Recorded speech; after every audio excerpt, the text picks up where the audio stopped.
আসসালামু আলাইকুম ওয়া রাহমাতুল্লাহি ওয়া বারাকাতুহু। প্রিয় দেশবাসী, আমাদের হাওরের অবস্থা বেশি ভালো নয়।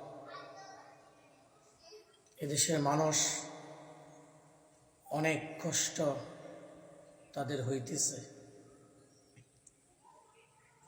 তাদের ফসলগুলা নষ্ট হয়ে যাচ্ছে। আমার হাওরের ভাইয়েরা অত্যন্ত কষ্ট করে একটা ফসলের উপরে তারা জীবনযাপন করে, কিন্তু আজকে কয়েকদিন যাবৎ কাল বৈশাখী সব স্বপ্নকে দ্বারা তাদের স্বপ্নগুলো শেষ হয়ে যাচ্ছে। তাদের ধানের স্তূপগুলা পানির মধ্যে ডুবে যাচ্ছে। তাদের হাহাকার চতুর্দিকে ছড়ায় যাচ্ছে। আমার হাওরের ভাইয়েরা অনেক সংকট পরিবেশে আছে। তারা তাদের ধানের কাছে গিয়ে কান্নাকাটি করছে।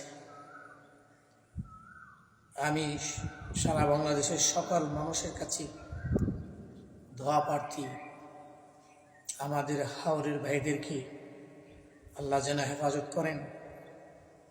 আর সাথে সাথে আমি বাংলাদেশ সরকারকে বলবো, আপনারা আমাদের হাওরের ভাইদের দিকে একটু দৃষ্টিপাত করেন, তাদের পাশে দাঁড়ান, তাদের কষ্টের দিকে তাকান, তাদের হাহাকারের চিৎকার শুনুন এবং তাদেরকে কিছু করার জন্য চেষ্টা করুন।